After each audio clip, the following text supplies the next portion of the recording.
Greetings,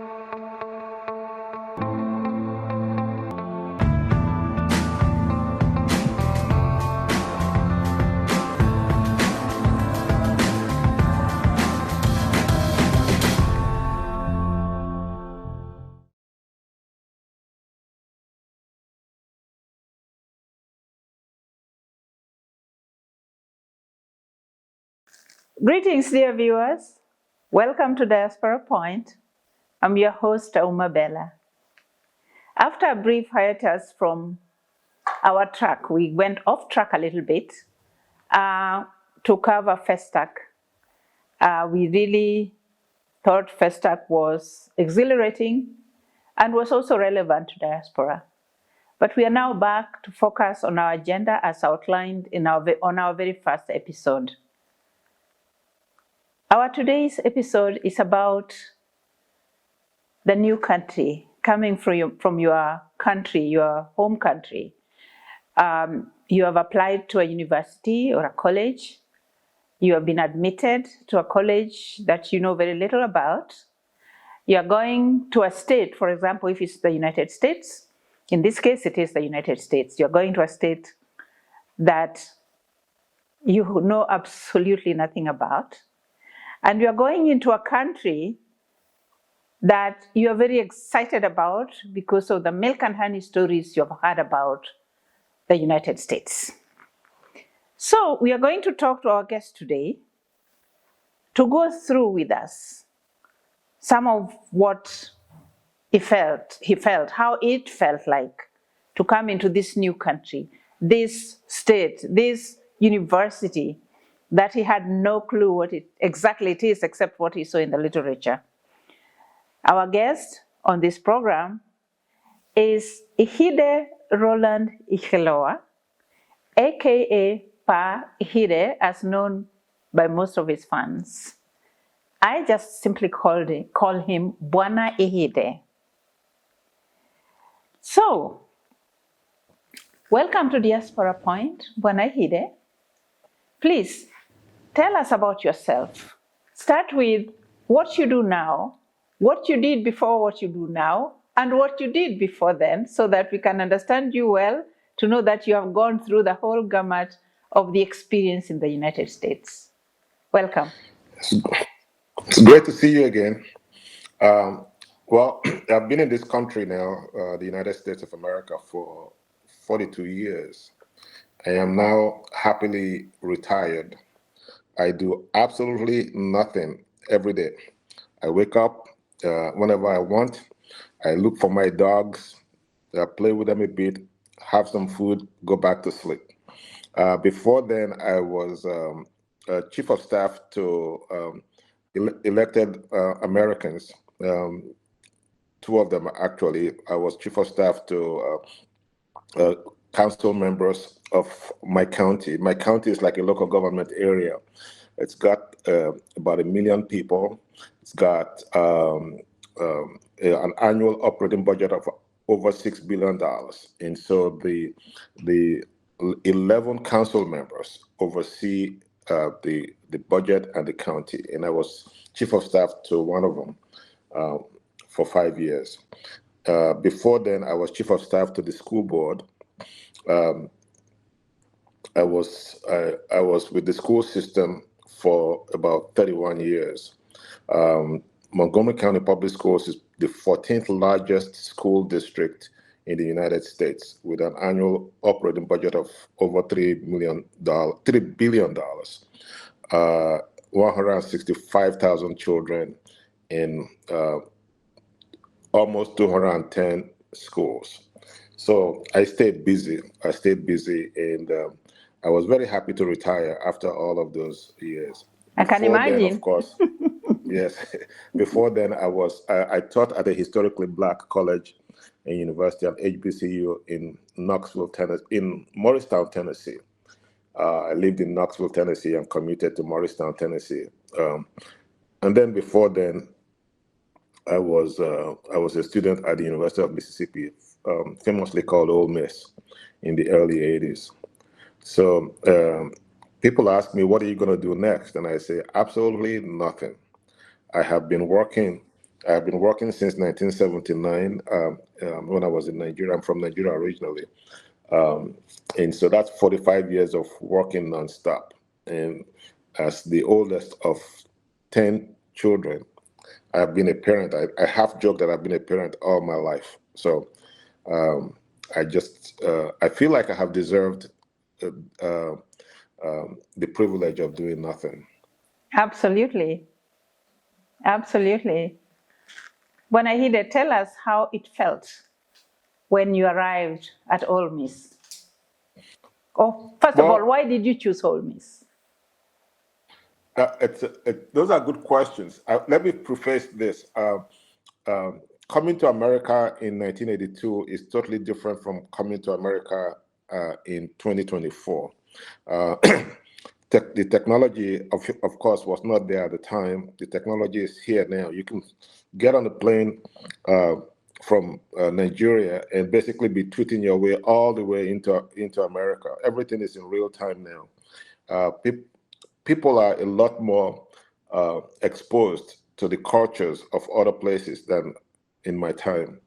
When I came to America, I tell people that it took 2 to 3 weeks for my mother to find out I had arrived alive in this country, because there were no cell phones, no WhatsApp, none of that stuff. I was a very young warrior, 23 years old, and I came into this dark. It was like getting into darkness, and that's what happened. It was a total culture shock, which was interesting because I was bored. And I never really wanted to leave my parents. I never really wanted to leave my siblings. But my friend and I decided to just come to the States because it seemed like the right thing to do. We'll use going to school as an excuse, and then we'll go back. There was really not much of an excuse to come back to go. So we chose Ole Miss through an interesting process. We went into the library and we saw this brochure. It says, "Ole Miss, come get the spirit."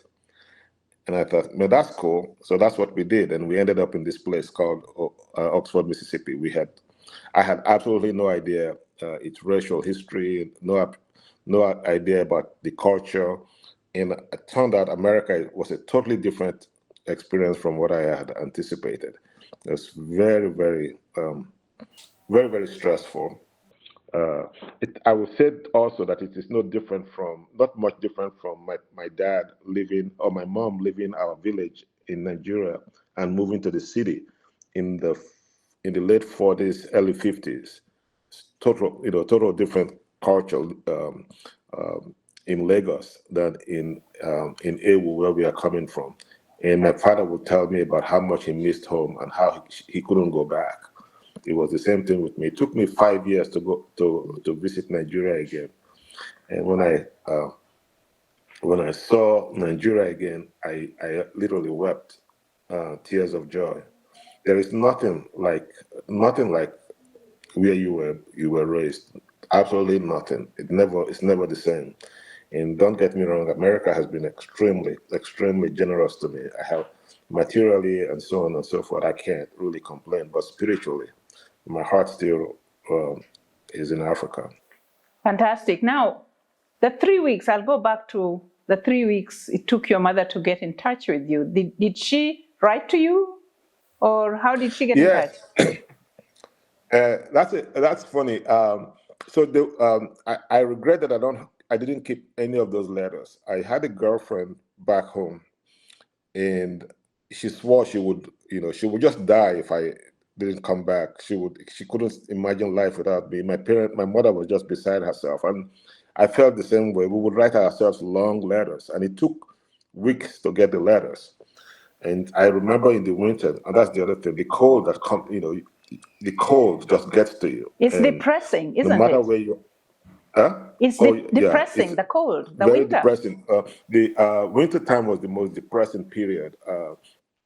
And I would walk like a mile to the post office to pick up my mail.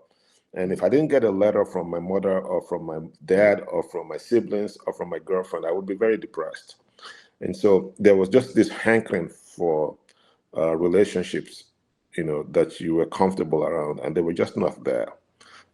So yeah, that was a very difficult situation. And then we were students.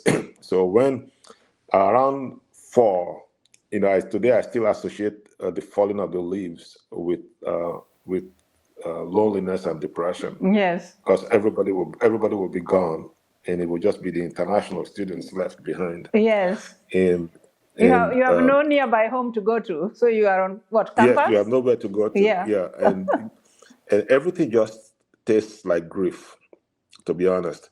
I sometimes reflect on how horrible it must have been for captured Africans to live in this country, Yeah. knowing that they will never go back. Yeah. And when you look at the cuisine of Black Americans, you see it. You see the longing and the solitude in the things, how they tried to replicate the food that they left behind in West Yes. Africa. So if you look at soul food, most of it is just Yeah. Africans trying to Yes. make do with. So we would have substitutes for our food. What's the Yes. substitute for matoke, for ugali, for pounded yam, for the sauces? Yes. We would make them. We were very creative, if you remember. Yes. And to this day, I tell people that if I was not very young, I would never have made it in this country. I had the energy and the strength to survive. Yes. If I come to this country at this age that I'm in now, it will be very difficult. Absolutely. Very difficult. Yeah, because you don't know this. You are really coming into a war that Yeah. you didn't ask for. Yeah. And you need all of your strength to make it. And it's a war for your soul, really. Yes, a war for your soul. You fight to remain you in an environment which tells you are not good. No, nobody tells you verbally necessarily, but the environment tells you don't belong. The culture and the narrative keep you in the edges, no matter what. Yeah. And I regret that part. Yes. I regret that part. But it is what it is. Yes. The narrative of the other, everything. At some point, you begin to say the narrative of the other says that they are the superior ones. They are the asymptote. Yeah. And you have to look up to them. Yes. Mimic them. You begin unwittingly, you begin to question them. Increasingly, I have these arguments on social media with people who talk to me about Christianity and Islam and all of that stuff, and I say to them, we had robust religions. Yes. Before the coming of these religions, Yes. They just don't want to listen to that. And I say to them that this is a form of conquest when you think about it. Yes. But those are all esoteric issues. When you are here, you're just waking up, trying to do the work. Yeah. You need money to pay school fees. You do anything. Yes. Menial labor. There's nothing like menial labor. You just want the dollar to be able to make it through the day. Absolutely. It's a tough existence. And Absolutely. then you get into a relationship, you get married, and you have children. Yes. And then the cycle is rinse repeat. The cycle begins, and then if you're lucky, eventually they leave the house. But most often they don't leave. They never really leave. And so it just seems like this is how it's going to be for forever. Yeah, it's a tough terrain.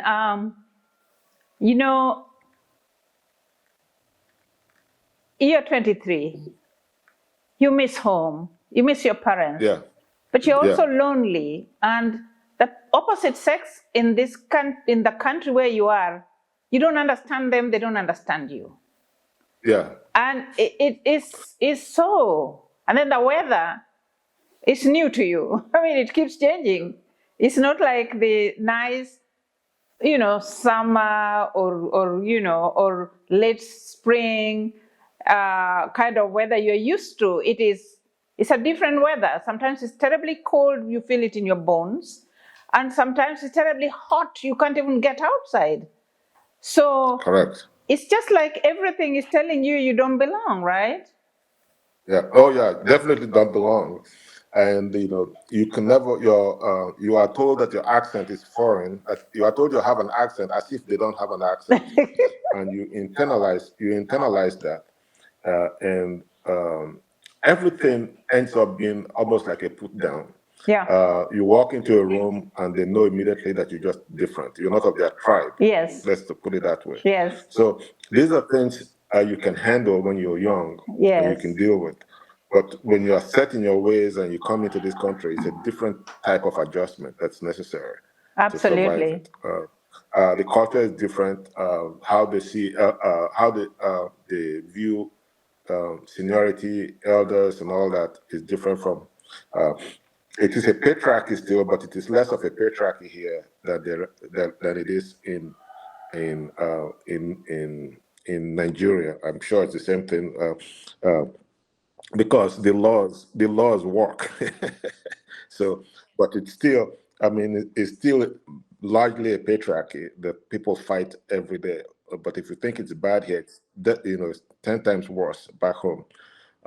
In But my kids would say, "Take out the trash, daddy. Do this, do that."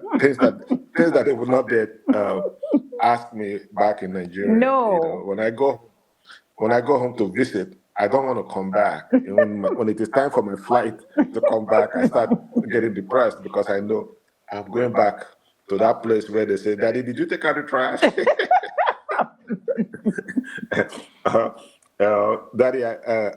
uh, I'm running late. Could you make me breakfast? Those kinds of things. And don't get me wrong, I've got great kids. I All my know. I know kids, but them. They're but wonderful. but this is their culture. I when I got here, when we all got here, we didn't have parents, we didn't have siblings. Yeah. We were just on our own. We Yeah. created our own siblings and our own parents. White Americans as my parents, I remember and one of them I passed latched. away not so long ago, right? Yes, yes, I yes. remember that. I would not have made it without them. I latched onto them for dear life. And You of course, needed I that made friends with relationship. people like, yeah, I made friends with people like you and so on and so forth. Yes. And you create your own support network, your own support system, Yes. your own family, your own tribe. Yes. And so, but it's not all bad. I call myself an expatriate on long-term loan to America, and I am very proud That's a of good one. my work. I'm very proud of your work with the World Bank, with the school system, and your consulting and all of that stuff. We did great in this country, Yes, yourself and too. I just want to be sure that we are not only focusing on the negative, but on the fact that this land has troubled us in this gave me the kinds of opportunities I would never have dreamt of That's true. in Nigeria if I didn't have the connections. My daughter was just appointed assistant state's attorney in the great city of Baltimore. Wow. First year out of law school, and Wow. when she got out of first year she got her bar. When she got out, I told her, I said, I can help you. I can help you in Montgomery County if you need a job. Yes. He said, "No, daddy, no, daddy, I got this. I got this."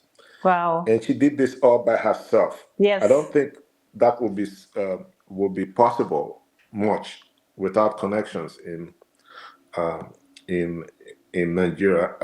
And Not so, even in other countries like Kenya, yeah, connections is yeah. key.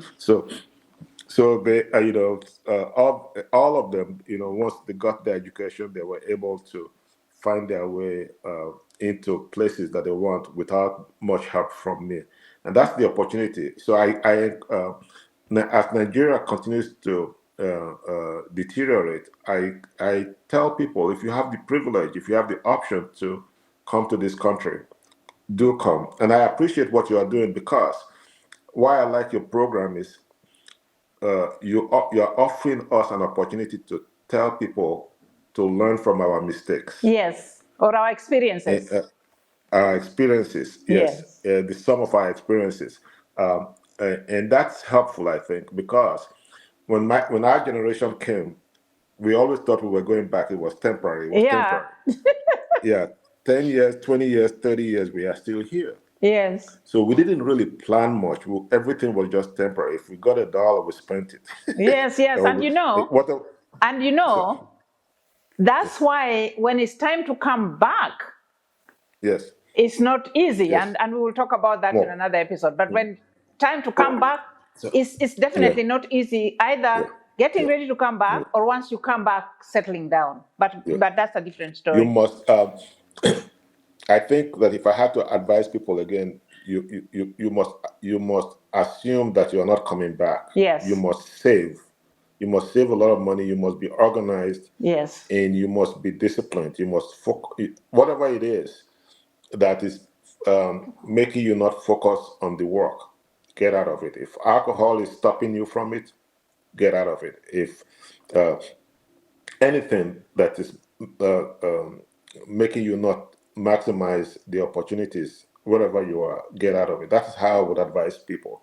A lot of a lot of people that I know, we're just doing menial jobs from day to day, and one day they woke up, they're in their 60s Yeah. with Yeah. health issues, with financial issues, Yeah. no social security, no network, nothing. And Absolutely. there's a huge wave of that from my generation. They just woke up one day and found out they can't drive bike cabs like they used to, Yeah. and they can't do what they used to in their 30s, even in their